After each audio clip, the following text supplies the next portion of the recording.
ఉప్మా చేస్తున్నా. అందులోకి ఇదిగోండి చట్నీ చేసుకున్నాం. పల్లీలును టమాటా 4 పచ్చిమిరపకాయలు గోధుమ రవ్వ ఉప్మా చేసుకుంటే చాలా బాగుంటుంది. పొద్దున్నంటల పిల్లలు తినటానికైనా మనకైనా. ఇంకోండి ఉల్లిపాయ, బంగాళదుంప, క్యారెట్, టమాటా, ఇగోండి కరివేపాకు, కొంచెం జీడిపప్పు, ఇగో ఎండుమిరపకాయలు, తాలింపులు, జీలకర్ర, పచ్చిమిరపకాయలు, అల్లం, ఏరుశనగగుళ్ళు ఇవన్నీ వేసేద్దాం రండి. ముందుగా ఏరుశనగగుళ్ళు వేద్దాం.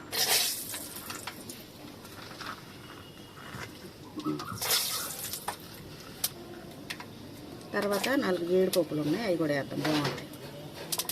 తాలింపులు వేసుకున్నాం.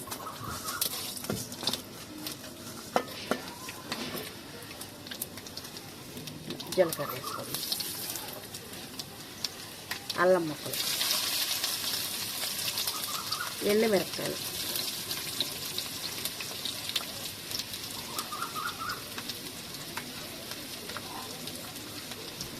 పచ్చిమిరపకాయలు, ఉల్లిపాయలు,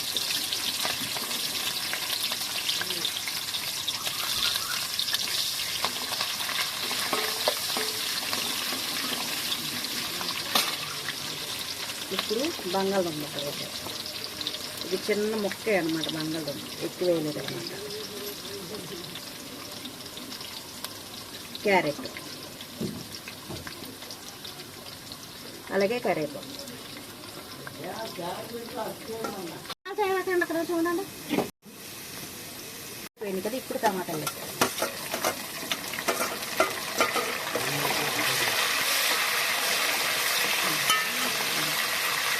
వేసుకోండి చక్కగా. చూసారా ఎలా ఎగిపోయిందో.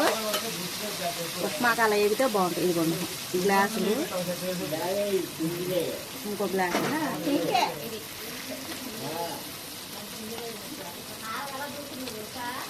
2 గ్లాసులు వేసుకున్నాను. చూసారా ఇలా కలిపేసుకోండి. ఒక 5 నిమిషాలు వేపుదాం. వేపితే రవ్వ బాగుంటుంది అన్నమాట. తినేటప్పుడు టేస్ట్గా ఉంటుంది అన్నమాట ఉప్మా. వేగిపోయింది చూసారా. ఇలా వేగిపోతే ఇప్పుడు ఏం చేద్దామంటే ఇదిగో ఇది పెట్టు. ఇదిగోండి వేడి నీళ్ళు చూసారా. వేడి నీళ్ళు వేడిగా మరబెట్టుకున్నాను అనమాట. ఈ నీళ్ళు మనం 2 గ్లాసులు పోసుకున్నాం కదా ఉప్మా రవ్వ.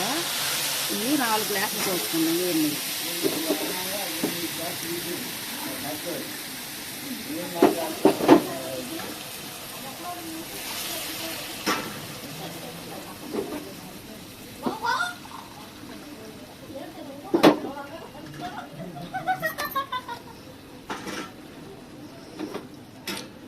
నాలుగు గ్లాసులు పోసేసుకున్నాం అనమాట అని.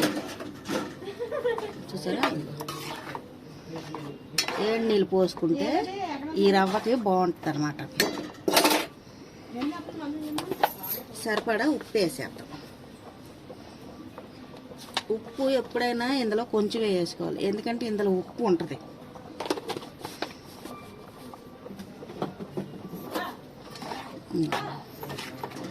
దీన్ని 5 నిమిషాలు ఉడకనిచ్చేద్దాం. అయిపోయింది, ఏమి లేదు, అయిపోయింది. ఉడికితే అయిపోయినట్టు. అయిపోయిందేమో ఉప్మా. ఉప్మా చూసారా ఎంత చక్కగా అయిపోయిందో. ఇదిగోండి పొడి పొడిలో ఆడుతుందో చూసారా. అలాగా ఇలా ఉండాలి. ఇదిగోండి చూసారా ఎంత చక్కగా పొడి పొడిలో ఆడుతుందో. నేను చెప్పినట్టుగా వేసినట్టుగా అయితే మీకు చక్కగా ఉంటుంది అనమాట. ఇందులో వేసుకుందాం అందానికి, అంటే ఏం లేదు. ఈ నిమ్మకాయ అనేది ఇదిగోండి ఇందులో ఎలా పిండేసుకోండి. పిండేసుకుంటే చాలా రుచిగా ఉంటుంది అన్నమాట.